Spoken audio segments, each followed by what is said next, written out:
Hi, I'm Lisa Spelman. I'm the CEO of Cornelis Networks. Hi, I'm Dave Lazovsky. I'm the co-founder and CEO of Celestial AI. All right, well, thanks for being here with me, Dave. It's good to see you. Thanks for having me, Lisa. Yeah. Okay, well, let's dive into a couple of questions. Maybe why don't you start by telling us a little bit about what Celestial AI is working on and what you're up to? Yeah, so Celestial AI is the creators of the Photonic fabric. So this is the optical interconnectivity technology platform for accelerated computing. So said another way, what we're doing is we're connecting AI processors with light. You can think about us like an optical version of NVLink and NVSwitch. Okay, I do think connecting processors with light sounds pretty cool. Why don't you tell us a little bit more about the Photonic fabric, and as a co-founder, what did it take to invent that? How'd you get here?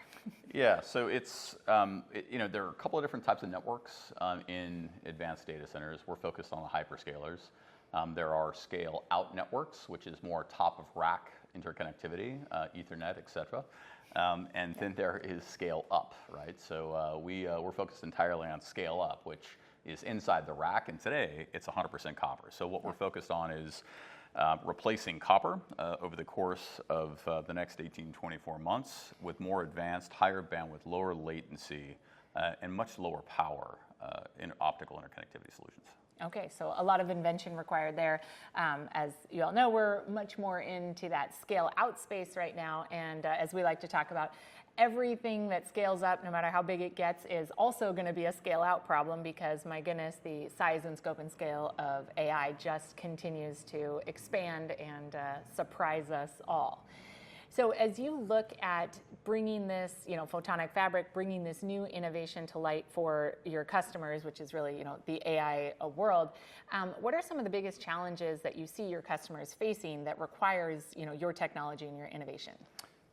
The biggest challenge is that artificial intelligence workloads are growing exponentially, right? So the workloads are now trillions of parameters. The size of AI models is growing about 200 times faster than the amount of memory capacity you can put at the package level for GPUs and for AI accelerators. So what that's requiring our customers, the hyperscalers, to do is to shard artificial intelligence models over thousands or tens of thousands of processors, which is putting more and more demand on the network that interconnects these processors so they can operate as a single system.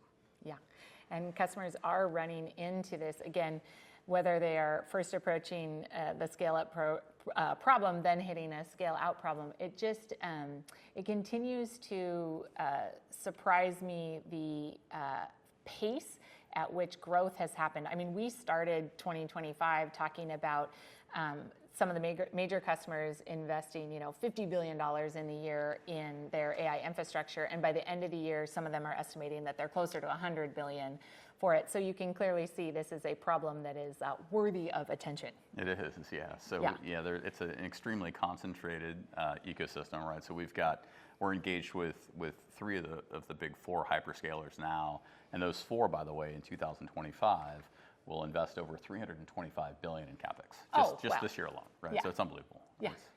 What's a few billion amongst friends? When you look at the market, do you think that there is changes in algorithm development that will change the needs your customers have of the photonic fabric? Or do you think that there's a lot of different styles of algorithmic development and models that will still require this level of scale-up technology?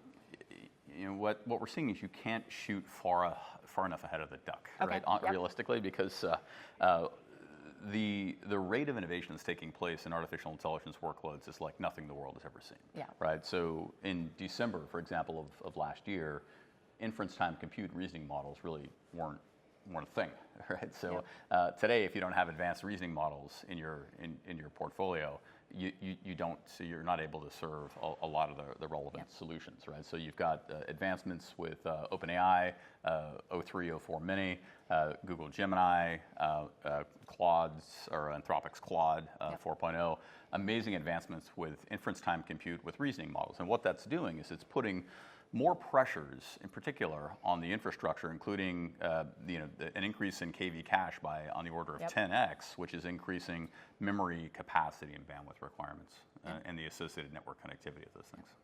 Okay, so some big problems to solve out there. So where can someone go to learn more about Celestial AI? Yeah, the best place to go is probably our website at celestial.ai. Okay, great. Well, thank you for joining me today. It's been great to catch up and hear a little bit about what you're building. Yeah, great seeing you. Great being with you. Thank you. Thank you.